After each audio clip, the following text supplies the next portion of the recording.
Reading with your kids. Hola, ni hao, konnichiwa, assalamu alaikum, shalom, mahaba, cha, bonjour, namaste, jumbo, bienvenidos. Hey, my name is Jed Lee. Welcome to Reading with Your Kids. We are beaming out to you from the beautiful neighborhood of Reedville, the gem of Boston, Massachusetts. We are so delighted and so very honored that you're joining us in our mission to help all families grow closer through reading. We do that by sharing fun, thoughtful, and thought-provoking conversations with fascinating people who just happen to be writing books for kids of all ages. You can join us in our mission by telling all of your family and friends about the show and letting them know they can hear us on the WREB AM/FM 24/7 radio network, and they can find us on the iHeartRadio app, on Spotify, Apple Podcasts, Amazon Music, Good Pods, Podcast Addict, CastBox, Player FM, Audible. Wherever you find your favorite shows, you can find Reading with Your Kids. Two wonderful guests are returning to Reading with Your Kids to celebrate their new books. First up, Sheri Fink, My Favorite Mermaid, is here to celebrate Wishing You Rainbows. Beautiful, beautiful, beautiful picture book. And Jeff Bennett is returning to celebrate his new picture book, Max Goes to Mars, Perseverance Edition. Hey, my friends, I have a super idea you are going to love. How about this weekend, turn your backyard cookout into a storybook celebration. Fire up the grill, crack open a few of your favorite picture books, and serve up Big Fork Brand's legendary bacon sausage. Made with nitrate-free bacon and premium pork, it's juicy, smoky, and unforgettable. Top it off with Big Fork's spicy Chicago fire sauce, and you've got a meal as bold as the characters in your favorite bedtime tale. Get 20% off your order using the promo code READ at bigforkbrands.com. That's bigforkbrands.com. Promo code READ to get 20% off, because nothing brings families together like great food, great books, and a whole lot of flavor. Big Fork Brands. Read, grill, repeat. Are you looking for a creative way to bond with your kids? Let me tell you all about Drawing with Your Kids, the ultimate destination for artistic adventures.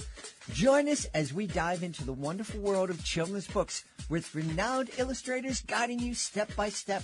From beloved characters to whimsical scenes, unleash your imagination and create cherished memories together.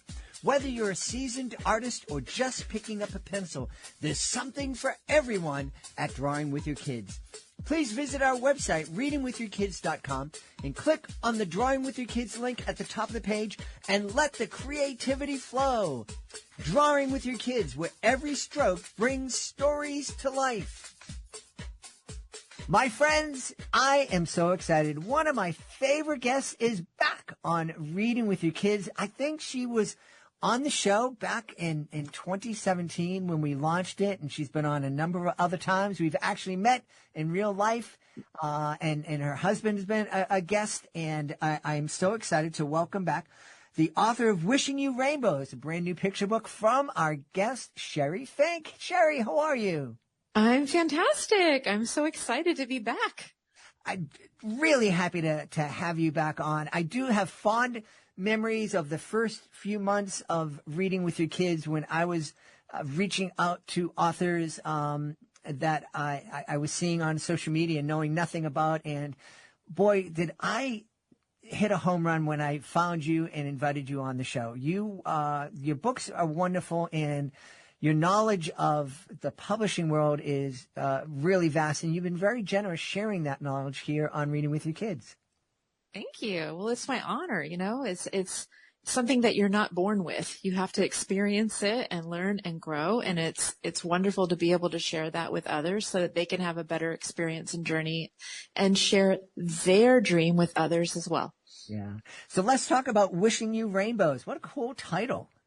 Thank you. Yeah, this is a very special book to me.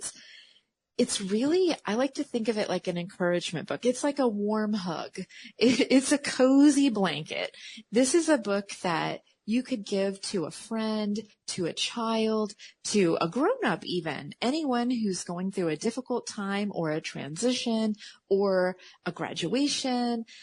It's basically a book that says no matter what you end up going through in life, everything's going to be okay, and wraps it up with a big old rainbow bow.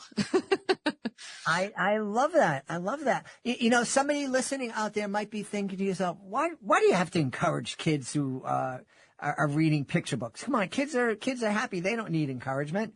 I would disagree with them. Why would you disagree with them? Oh, well, I think just talk to any child. You know, there are so many things that kids worry about at any generation, but I think especially now, I think kids just have more exposure to things. You know, they just know more things, and the more things that you know, the more things you have to worry about. So I think just kids having that reassurance that, you know, no matter what the weather is today, and the book uses the weather as a metaphor, no matter what that weather is, the sun is always shining behind the clouds, you know, and whoever is gifting the book, that I'm always cheering for you, that your friends are always there for you. And that is the valuable reminder that we're here for you. And one of the things that I did in this book that's unique this is my 18th book, and I've never done this before, but I thought it was perfect for this, was I created a personalization page. So at the beginning of the book, it has a beautifully designed page that has a to and from section on it. So you can actually write the name of the recipient on it and then sign your name. So it's great for gifting. Yeah, that's really, really great. I love it. You know, we are living in an age where it seems like everybody is catastrophizing everything, and adults are always arguing with each other. So I agree. We need to reassure our kids that it's going to be okay.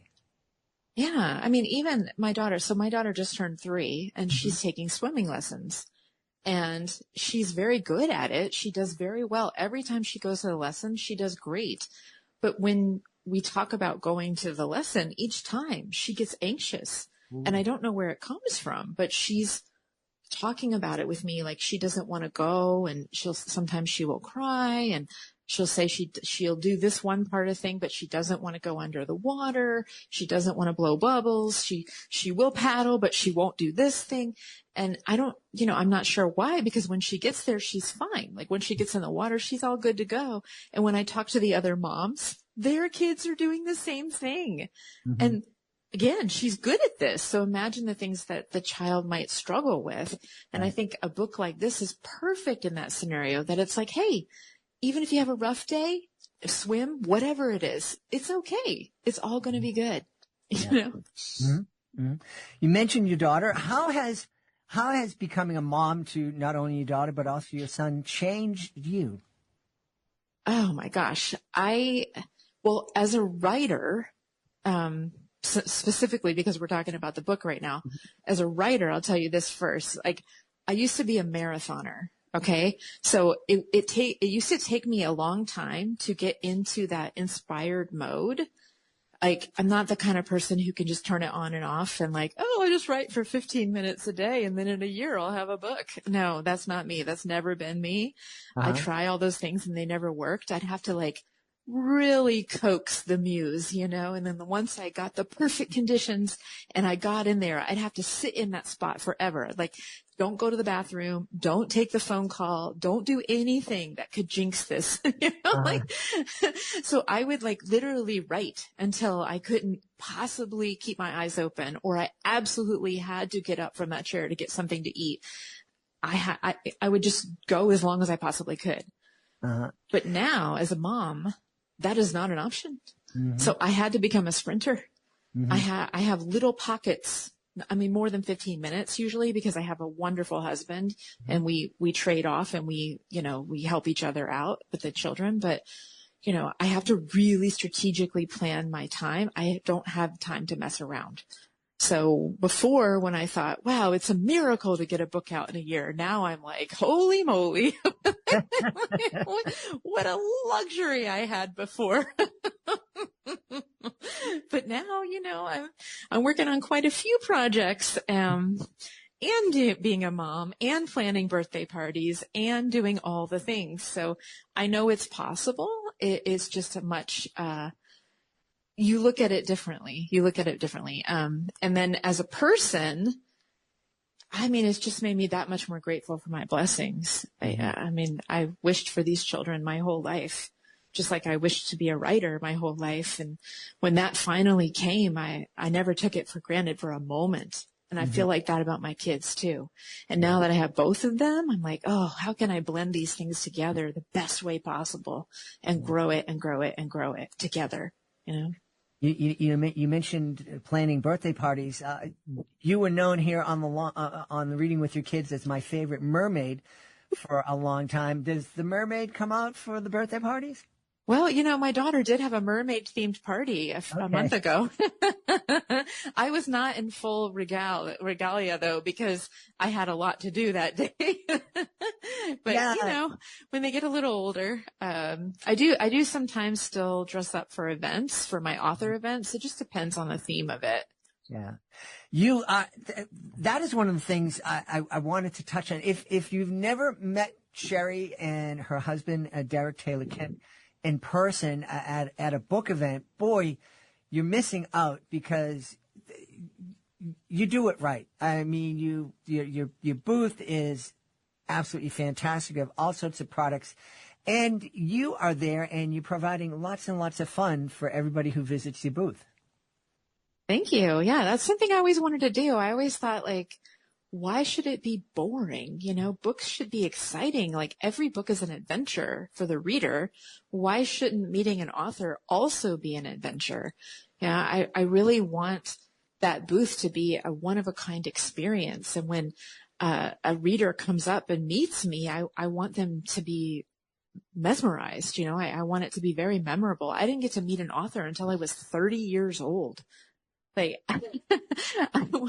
I want when kids to meet a writer to think, wow, writing is cool. Reading is cool. Yeah. I want to do that too. Yeah. And I think the way to do that is to connect with them on that level. And plus, these things are just fun for me. I was doing cosplay before cosplay was cool. I was doing all these things. Finally, I get my chance, you know?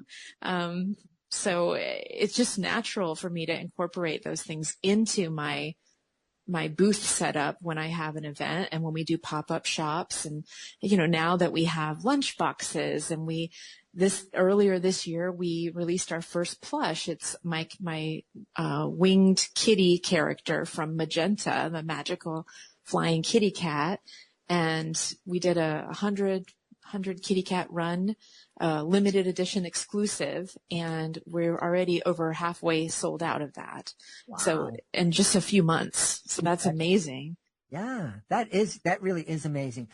One of the things I've always been impressed with is your business knowledge. You did have experience in the corporate world, and you brought that to your book business, and you are, you're one of the first guests that helped me realize that when you become an author, you become the CEO of your small business, and you really need to think like a business person if you're going to be successful.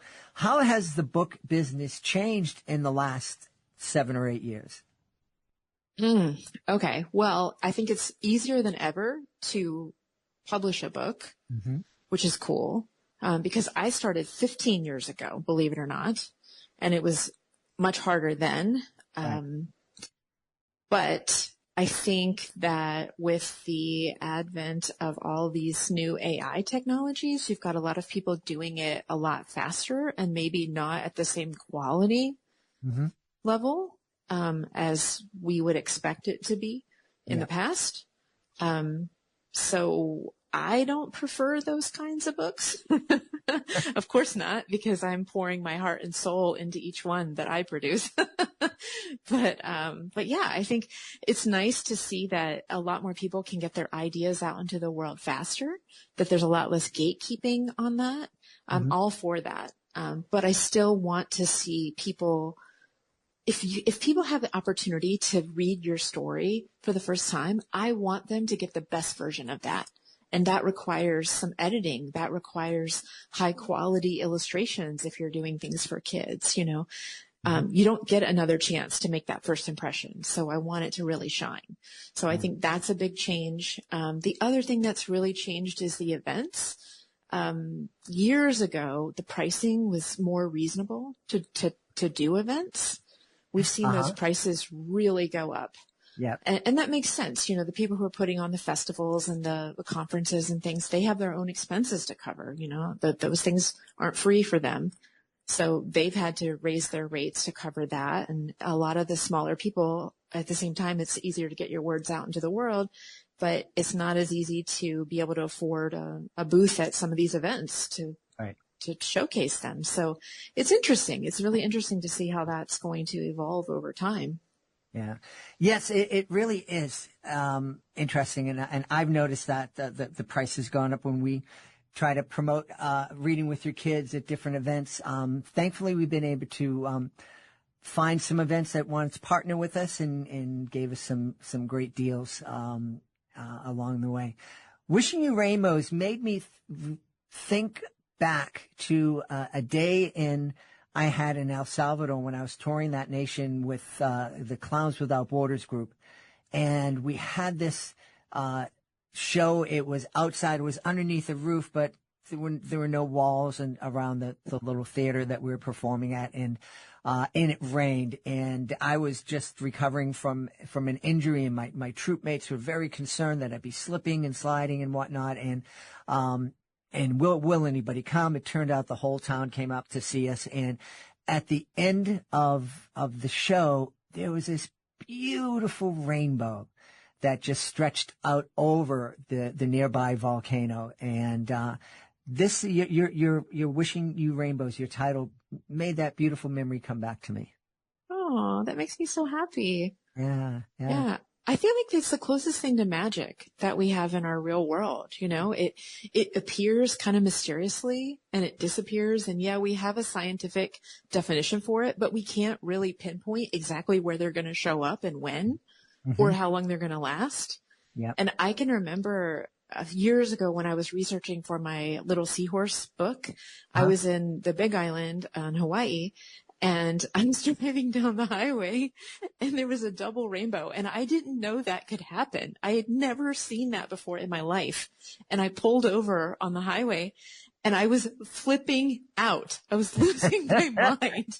And then all these other cars started pulling over too. And we're all filming it and we're like, oh my God, like, are you seeing this? You know, and it was just, it bonded all these strangers together, you know, and then it disappeared just as mysteriously as it appeared. And it was such a cool thing.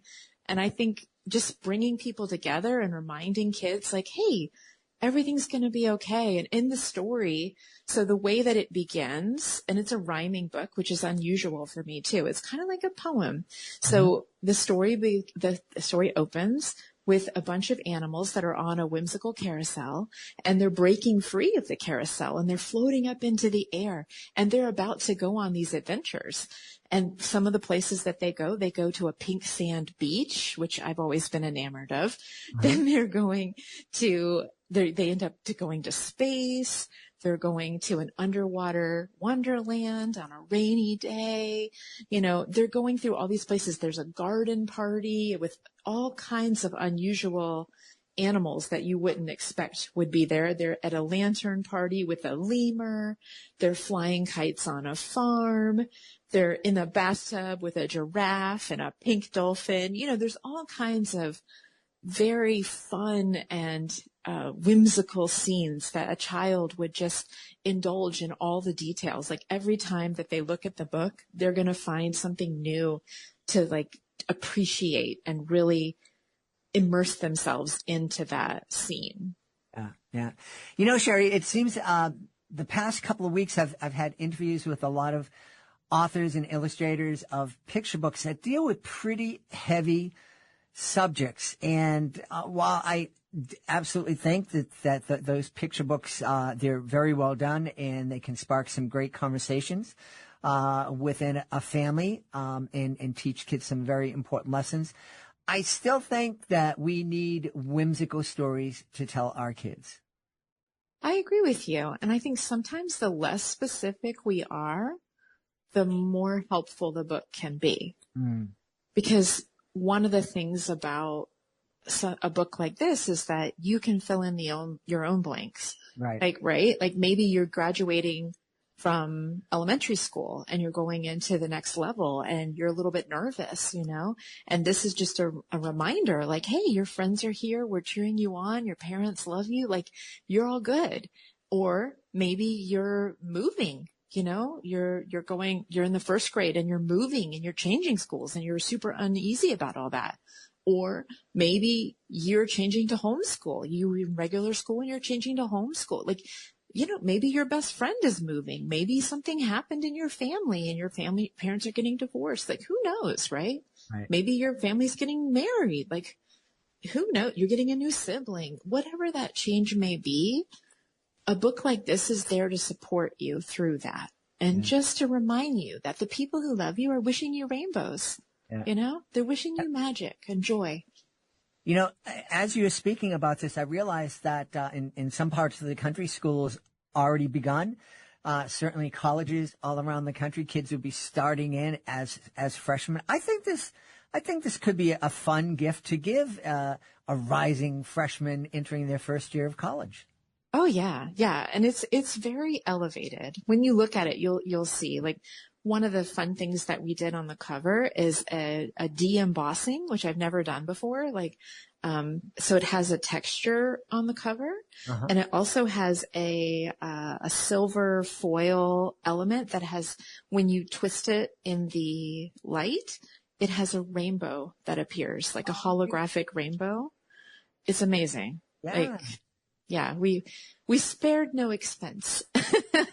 Well, I remember one of your other visits, you were also doing some kind of experiment with one of your covers. And that's one of the things that I really admire about you, is that you are willing to take chances and do something that's different, that'll bring a different experience to families. Oh, it's so important to me. I think once you've done at least 10 books, it gets a little bit boring doing the same thing over and over, right? Every book is different on the inside, but it's fun to get to play with the different elements on the outside. And Right. I'm very fortunate to have partnered with a printer for many, many years now.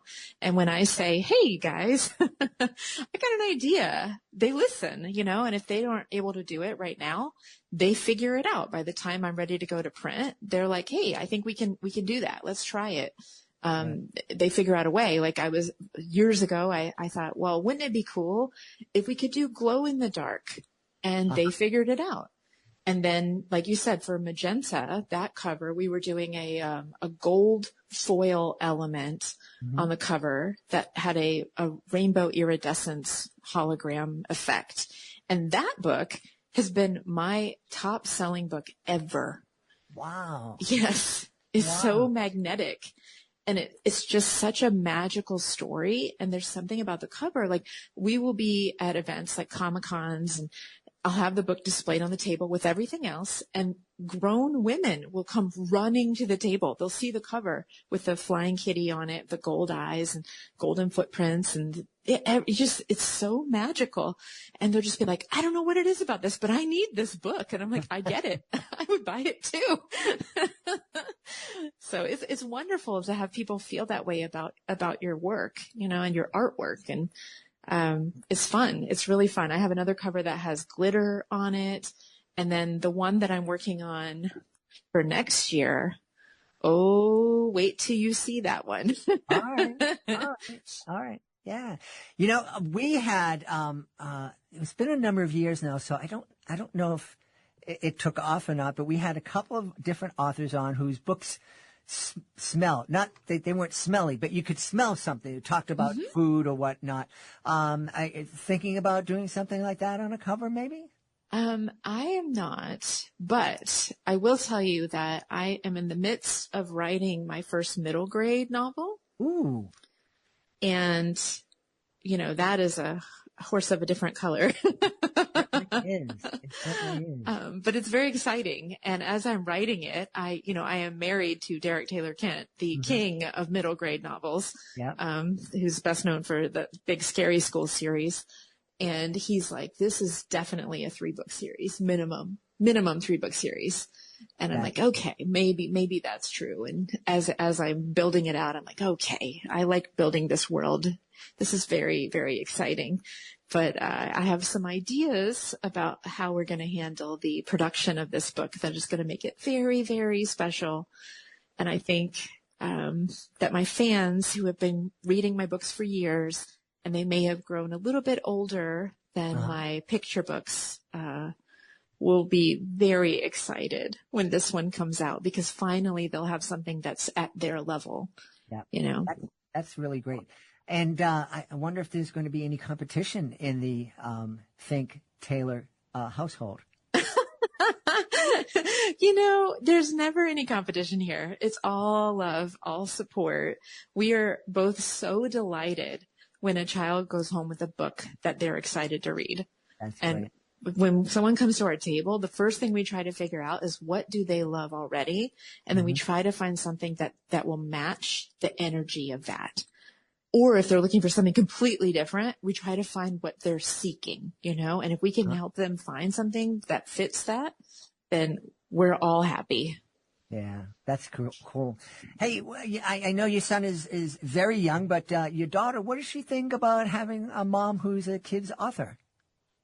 I think she's cool with it as much as she understands about it. You know, we go to all these events and everyone knows her, which is pretty cool. And people tell me like, oh yeah, that's Sheri Fink's daughter. Like everybody knows her here. Like people are very sweet and they always give her things at the booths. Oh, and I'm like, she's going to grow up thinking that this is how the world works. It's not exactly like these are people who are really kind to us because we see them at all the events, you know. But yeah, people are very sweet, and when the fans come to the tables, they have books signed, and sometimes she'll sit right next to me and she'll pretend to sign books with me, which is so adorable. And people will constantly say how much she's grown. And sometimes if she's also in costume, sometimes she wants to dress up and people will get pictures with the two of us and she'll like that too. And but you know, at the end of the day, she's a kid and she wants her snacks and she wants her tablet. She'll get tired at the end of the day and take a nap in the booth. And as long as she has her needs met, I'm a happy mom. That's awesome. Well, we need to know where we can go to find out more about Wishing You Rainbows and more about everything coming from your whimsical world. Oh, well, if you go to whimsical-world.com, you will find all the information about Wishing You Rainbows and all of my other books. And Wishing You Rainbows, if you pre-order now, it doesn't actually come out till September 16th officially. But if you pre-order before then, you will be one of the first families in the world to receive the book earlier than then. I'm actually going to ship them as soon as I get them, which should be any day now. And you will receive an exclusive holographic sticker of the cover, which is beautiful. And it will be autographed and personalized with your name or the recipient's name in it. And you can also visit me at Sheri, SHERI _Fink, FINK on Instagram and sherifink.com. Awesome. I think that's all the places, right? And whimsicalworld.com, whimsicalworldbooks.com. It's a good start. We've had a great time speaking to the author of Wishing You Rainbows. It's a brand new picture book from our guest, Sheri Fink. Sheri, thanks for being back on Reading with Your Kids. Thank you. And thank you for all that you do for children's authors and children's literacy and for parents and kids. Hey, my friends, you know one of my favorite parts of the day is story time. There's just something magical about snuggling up with your kids, opening a great book, and escaping into an adventure together. And let me tell you, that moment becomes even more magical when you're curled up in the softest, coziest bedding you've ever felt. That's why I'm so excited that CozyEarth.com is supporting Reading with Your Kids. Their bamboo sheets, comforters, and pajamas are unbelievably soft, naturally breathable, and temperature regulating, which means no more sweaty nights or chilly toes. Right now, Cozy Earth is offering Reading with Your Kids listeners an unbelievable and exclusive 41% off their entire site. That's right, you heard me right, 41% off. So go ahead, create your own cozy reading nook, wrap yourself and your kids up in something comfy, grab your favorite bedtime book, and turn story time into the best part of your day. Head on over to CozyEarth.com and use the promo code READ at checkout to save 41%. That's CozyEarth.com, promo code READ. Hey, real quick, we want to let you know that this episode of Reading with Your Kids is brought to you by Zivo Life. ZIVO.life. Zivo Life. Hey, parents, caregivers, and book lovers, ever wish you had a little bit more zip in your step when you're reading The Very Hungry Caterpillar for the 5th or the 50th time today? Say hello to Zivo Life, your new best friend in daily wellness. Zivo Life is the world's most nutrient-dense whole plant loaded with 50% plant protein, essential amino acids, fiber, antioxidants, and so much more. It's a powerhouse in just 1 teaspoon a day, and yes, is giving people more energy, better gut health, and even healthier skin and hair. If you want to feel more energized, focused, and vibrant during your next animated storytime performance, Zivo Life might just be your secret weapon. Visit Zivo.life, ZIVO.life, and use the promo code READ to get 30% off your order. It comes with a 30-day risk-free guarantee, and you've got nothing to lose except your sluggishness. Go now to Zivo.life and use the promo code READ and save 30%. Join us right now from beautiful Boulder, Colorado. Our guest is here today to celebrate his brand new picture book. It's called Max Goes to Mars, Perseverance Edition. Please welcome to the show, Jeff Bennett. Jeff, how are you? I'm doing great. Thanks so much for having me on. Delighted to have you on. Tell us about this book. Space travel was something that I grew up, I was fascinated with it, and I'm really happy that more people are getting interested in it now. That's what the book is for. It's to get kids excited about space, and especially since you're Reading with Your Kids podcast, to get parents and teachers involved in helping their kids understand what they're reading in the book. So this is part of a series I have in which I send my dog Max to various places. And this is the updated edition of Max Goes to Mars called the Perseverance Edition for the Perseverance rover that is currently exploring Mars and is in the background of my Zoom here. Oh, yeah. Cool. Very cool. Jeff, how in the world did we go? I'm a kid. I'm almost 100 years old. I was a kid back in the 60s. The most important thing to me was the space program, going to the moon, going to space. Every liftoff we all watched together as a country. It was the only thing that you could find on TV. Every splashdown, we prayed for the astronauts. And it was just the most important thing in our lives. And then people got disinterested in space travel, and I just don't know how that happened. Well, I don't think people actually got disinterested in it. I think what happened was we stopped having the political will to keep funding it and making it go. But kids in particular, kids have always been just super excited about space and space travel and astronomy and the stars and everything. And I think adults retain that as well. And part of why I got into this was in order to try to help bring that back and make sure that kids are being inspired and that they're learning the correct science as they get inspired and want to do more. Now, you're not just a picture book writer, although picture book writing is so important and we love it. But you are, as we would say here in Boston, you're like a wicked smart guy. You are a biophysicist and you're an astrophysicist and you do all that science-y STEM stuff. Where do you find time to write children's books? Well, the children's books are kind of my hobby, so I slip them in where I can find some time. But back when I was first starting my career, in fact, while I was in college, I started teaching at an elementary school. And it was very quickly realized how much the kids loved space and science. and how poor the resources available to them were. So I'd always wanted to get into writing for kids, and fortunately I've had the opportunity to do that with these books. Yeah. One of the things that you pointed out, and we've mentioned it here on the podcast in the past, but it bears repeating. You mentioned that because this is picture book, hopefully kids will be reading this book with their parents, and the parents will be there to answer any questions they may have.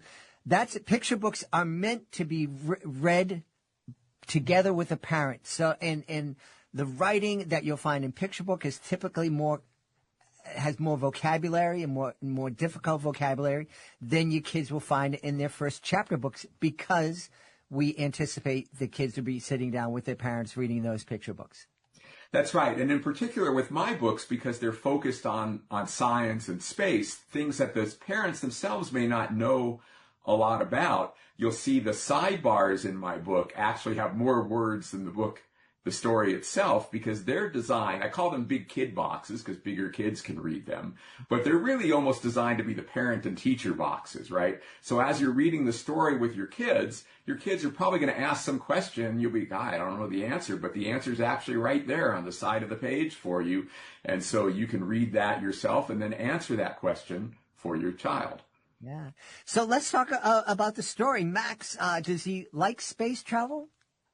Well, I try not to anthropomorphize Max too much. He's a dog, and by sort of serendipitous accident, he ends up on space travel. So it's never really completely clear whether he's enjoying himself, but he's certainly having a lot of fun as he does things. And in fact, everything he does in the story, even though it's set on another planet, or in some of the other stories, various other places, the moon, Jupiter, they're based on things he actually does in real life, and we just transported him to do the same things in another place. Very, very cool.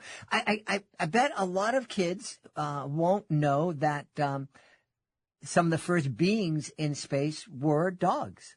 The first, well, if you don't count the fruit flies that went into low Earth, that just went in a suborbital launch. No, the first was a Russian dog named Laika, followed then by, chimpanzee, ham, and some other animals. But Laika, the dog, was the first in space. And there have been about 22 dogs in space. I have a box in the book about all the dogs in space. So again, when your kids ask that question, parents can look in that box and tell them which dogs have been to space and when and why. Yeah. Now, do you suggest that parents use those big kid boxes to make their kids think that they're wicked smart, and so not like, I knew this all along? Well, I wouldn't maybe pretend that you knew it all along, but you can certainly, it doesn't hurt to look wicked smart to your kids when you're reading with them, right? I agree. So, Tom, do you think that we will have human beings on Mars in the next decade or two? I'm not sure exactly what the time scale is, but part of the reason I did this new edition, the Perseverance edition, was because I think we are at the point where whoever is the first people to walk on Mars is very likely kids who are in elementary school today. Mm. And so, that might be 20 years, it might be 30, who knows, but I think it's today's kids that are going to be the ones who are first to Mars. Yeah. Where did your interest in space and STEM and the STEM fields spring from? Well, much like you, it was that Apollo program in the 1960s when I was in elementary school myself, and seeing that just was so inspiring, and that's what really sparked my interest in STEM. And then Carl Sagan had a big influence on me, which is what led me specifically towards astronomy and astrophysics. Billions and billions. Yes. Yes. I love it. What's one of the things that we've talked about here on the podcast? We had Dr. Sylvia Earle, known as her deepness and a world famous oceanographer. She was saying to me that we actually know more about space than we know about the ocean. That kind of blows my mind.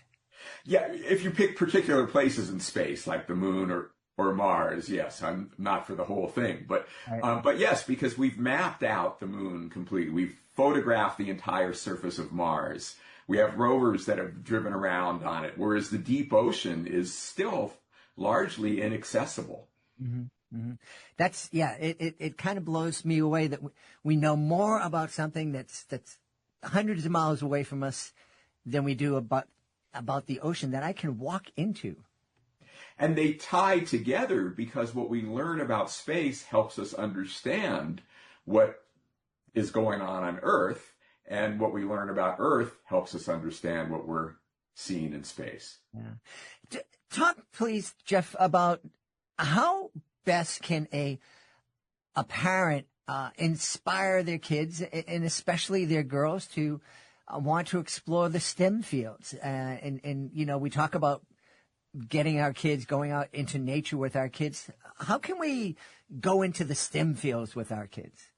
Well, I always focus, in fact, it's the motto for my Big Kid Science imprint, on what I call education, perspective, and inspiration, the three things that have to tie together. So if you want them to learn some particular educational content like STEM, the way you do that is by showing them how learning that will shift their perspective and make them go, wow, that's amazing, and inspire them to want to do more. So for example, what you just mentioned of going out into nature, when you go out into nature, you get that perspective shift. You're like, wow, you told me about these big trees or whatever, and now I see them and I can really understand it. And if you're making it fun for the kids, you're inspiring them to want to do more of that exploring on their own in the future. So you try to tie those together. And if you look at a book like Max Goes to Mars, any of my books, but that one is what we're focusing on today, you'll see on every page I try to tie those three things together. There's some science content, but there's also something designed to make the kids go, wow, and something designed to make them think, I want to know more about that, or I want to think about what I'm going to do about that in my future. Yeah. So let's talk a little bit about what Max does in your other books. In my first book where I had Max, he went to the moon and he helped us go back to the moon for the first time since the Apollo era and helps establish a moon colony. Mm-hmm. And then Max Goes to Mars is the sequel in which he takes us along, goes along on our first trip to Mars. I also have Max Goes to Jupiter, in which he takes us to Jupiter, where you can't land, but you can land on the moons of Jupiter, so they do that. And then I wrote a prequel called Max Goes to the Space Station, which sort of explains about the space station, but also how Max got into space travel in the first place. Very cool. Very cool. I had a chance to interview astronaut Katie Coleman, and a kid asked a great question. He said, have you ever seen an asteroid up close or something like that? And she said, no, I've never seen one, but I've seen the evidence of them when we go outside the space station and we can see the little dents that the tiny asteroids make crashing into the space station. Yep.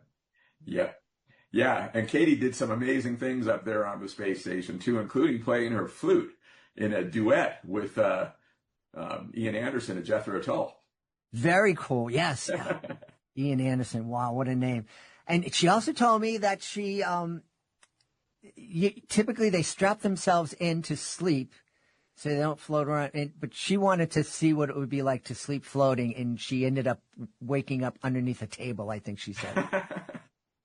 Awesome. Yeah. Did you ever think of trying to get into the space program yourself as an astronaut? I did think about it, but it obviously didn't work out that way for me. But as you might know, Max Goes to Mars, along with all 6 of my other children's books, have been up on the International Space Station. I just got one of my books back. In fact, I think it was the one that you and I talked about a few years ago, Totality. And it had traveled 340 million miles before it got back to me. Wow. Wow. That was pretty fun. You know, Jeff, Reading with Your Kids has been downloaded to every continent on the planet, including Antarctica.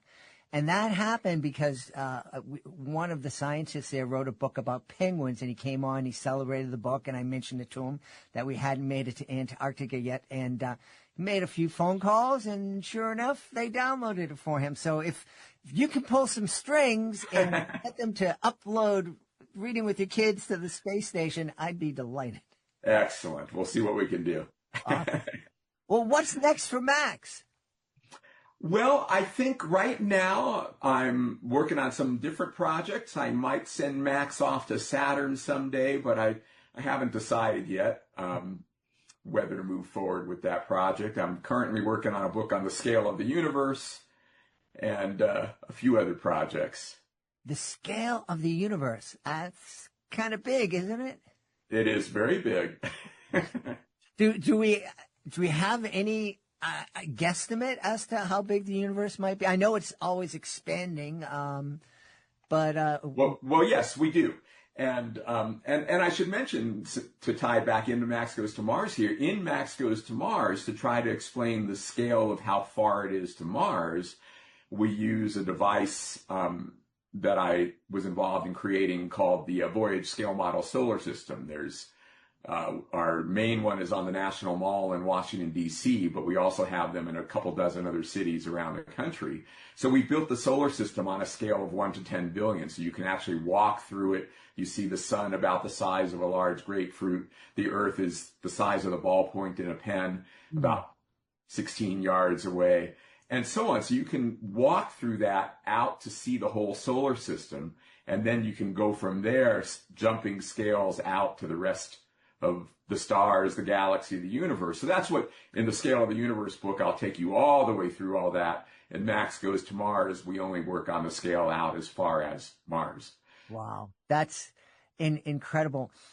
I'm imagining that someone like you who's so focused on the stars, and you obviously have a great imagination, does your imagination take you to any places in particular in the solar system? If you had, if this were a magic wand and I gave it to you and you could wave it, where would you want to go to? You know, honestly, I think the first place I'd go is the moon. Okay. Being able to look back and see our Earth from the moon would be a pretty incredible experience. I mean, all the astronauts who did it have incredible words to say about the emotions they felt. I think that would be very, very powerful. And I like to talk about the fact that when we go back to the moon, hopefully we will do it as an international effort with an international scientific research station. And then you'll be able to have kids on Earth. They can see the moon in the sky, and no matter where they are, they'll be able to say, you know, all our scientists are working together up there. Surely if they can do that, we can all get along better down here. And so I really think this could inspire us to make the world a better, more united place. Boy, I hope so. That was my hope with the International Space Station. I thought, wow, if we can all get along, bumping into each other while we're sleeping on the space station, maybe we can figure out a way to not have to hurl big objects at each other. Yeah, and I think it's done a lot of that, you know, obviously not perfectly, since we still have plenty of problems, but I think it certainly is something that helps toward that. And that's, you know, for me, the most important thing about space exploration is the way it ties us all together as humans and makes us realize what we have in common is so much more than any differences that we have. And in fact, that's probably why, you know, in this age of political divisiveness, you don't run into divisiveness when you're talking about space and space exploration. Everybody loves it because it shows us that we're all part of this same human species. Yeah, yeah. Speaking of being all part of the same human species, there have been a lot of sightings of something that they're calling UAPs now, and you know, more and more people thinking, hey, we're not alone here in this universe. Where do you stand on that, and where do you stand? What do you think is going on with all these UAPs? Anytime the government changes the name of something, I get suspicious. Yeah. Well, you know, I have a textbook for college students on life in the universe, and I also wrote a book for the general public on the topic called Beyond UFOs. So I think the evidence points very strongly to there being a high likelihood that the universe is full of life. Mm-hmm. As far as whether any of that is visiting us and being noticed by people, I'm a lot more skeptical of those claims, and largely because of the scale of the universe. Just to give you a quick sense, I mentioned the scale model solar system. So you start at the sun, in 16 yards, you're at the Earth. In about 10 minutes, you can walk to Pluto. And to get to the next star, you would have to cross the United States on that scale. And the distance from the Earth to the Moon on that scale, which is the farthest a human being has ever traveled, is 1.5 inches, like your thumb to your finger, like that. And so if you think about aliens coming from the stars and visiting us, that would mean they're doing the equivalent of traveling back and forth across the United States when this is the farthest we've ever gone. Yeah. Which means I doubt they would accidentally get seen or drop stuff if they are here. Yeah. Yeah, you make a good point. If they're smart enough to get here, they probably hide their tracks a little bit better. Right. And if they don't want to hide, if they want us to know, they could figure out how to let us know. Yeah. In an unambiguous way. I agree. That's why I think when they changed the letters, that's why I'm like, I think. Anyways, well, we should tell everybody where they can go to find out more about Max, his trip to Mars, and find out more about you. So on my website, bigkidscience.com, you can learn all about all of my various books, including Max Goes to Mars, the new edition. I should point out under the resources there, you'll also find a page where you can watch the Max Goes to the Moon movie and planetarium show that we made. Ooh. And we are in progress of making a Max Goes to Mars movie right now. That'll come out next summer for planetariums and streaming online. But go to bigkidscience.com and you can learn all about Max Goes to Mars and all of my other projects. Wow. You just brought back a memory. I remember being in the Museum of Science here in Boston as a second or third grader and being in the planetarium and having that projector come up from below us. And it looked like a spaceship. And then it just transported us out into the country where you can actually see the stars. You can't see them here in Boston. But what an amazing time. Parents, if you're listening to this, after you sit down and read Max Goes to Mars with your kids, get your kids and yourself to a planetarium and just experience that. It's incredible. Yeah, and get outside to a dark site and see the real sky, too. Yeah, absolutely. We've had a great time speaking to the author of Max Goes to Mars, Perseverance Edition. Our guest has been Jeff Bennett. Hey, Jeff, thanks so much for being back on Reading with Your Kids. Thank you so much for having me. I really appreciate it. We hope you've enjoyed this episode of Reading with Your Kids and will join us for the next exciting episode of the show. Please be sure to connect with us on social media, facebook.com/readingwithyourkids, @readingwithyourkids on Instagram, @JedleyMagic on X. We have a great YouTube channel, youtube.com/readingwithyourkids. You can find all of our Drawing with Your Kids, our STEM is Family Fun videos, and also most of the episodes of Reading with Your Kids on our YouTube channel. Of course, we'd love for you to visit our website, readingwithyourkids.com. You can check out our blog, visit our Reading with Your Kids Certified Great Read Wall of Fame, and if you are an author of a great kids book, be sure to click the Authors Click Here button to find out how you can be a guest here on Reading with Your Kids. And being a guest, it's so much fun, it's so easy, and it gives you the chance to tell thousands of Kidlit fans all over the world about your fantastic children's book. We've been downloaded to every single continent on the planet, including Antarctica. Ooh, so cold. We'd also want to thank the folks who made today's show so wonderful, starting with our guest, Sheri Fink. Please be sure to check out Wishing You Rainbows. Also want to thank Jeff Bennett. Please be sure to check out Max Goes to Mars. I want to thank my team, Fatima Khan, Chris Doherty. I want to thank my beautiful wife for all the support she gives me. Most of all, we want to thank you. Thank you for joining us today. But most of all, thank you for helping to make the world a better, more empathetic, and more loving place. And you do that every time you read with your kids. I'll be looking for you in the next episode of Reading with Your Kids.